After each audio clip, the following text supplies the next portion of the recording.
राधा नाम की महिमा अपार। एक बार नाम लेने वाले को कंधों पर उठाते हैं भगवान।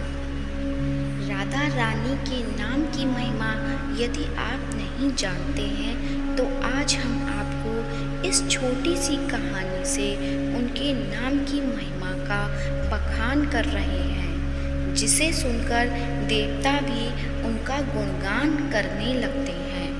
एक बार एक व्यक्ति था। वह एक संत के पास गया और कहता है कि संत जी, मेरा एक बेटा है। वह ना तो पूजा पाठ करता है और ना ही भगवान का नाम लेता है।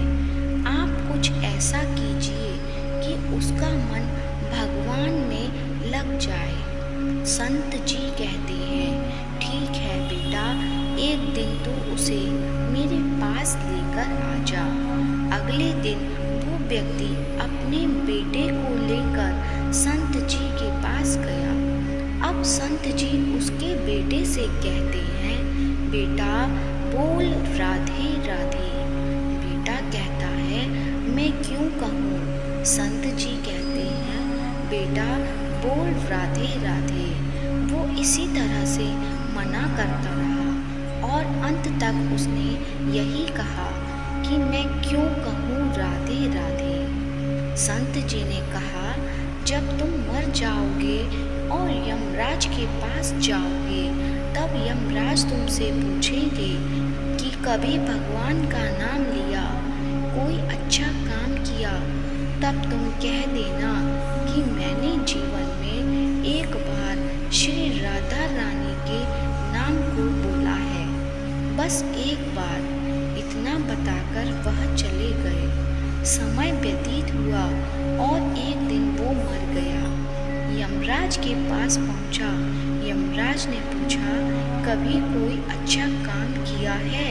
उसने कहा, हाँ महाराज, मैंने जीवन में एक बार श्री राधा रानी के नाम को बोला है। आप उसकी महिमा बताइए।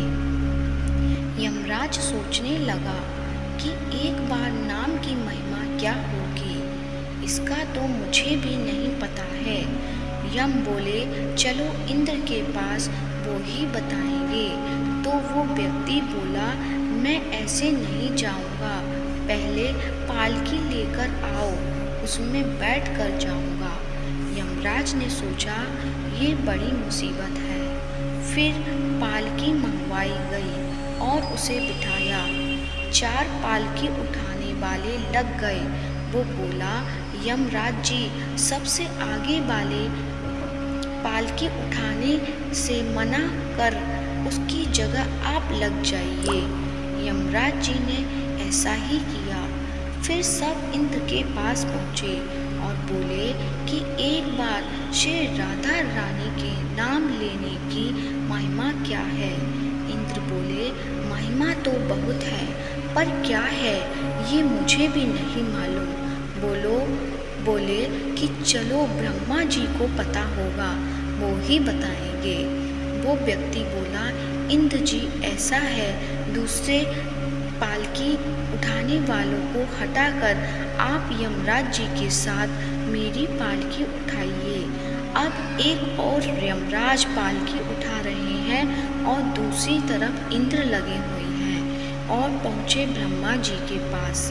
ब्रह्मा ने सोचा कि ऐसा कौन सा प्राणी ब्रह्मलोक में आ रहा है जो स्वयं इंद्र और यमराज पालकी उठाकर ला रहे हैं। ब्रह्मा के पास पहुँचे।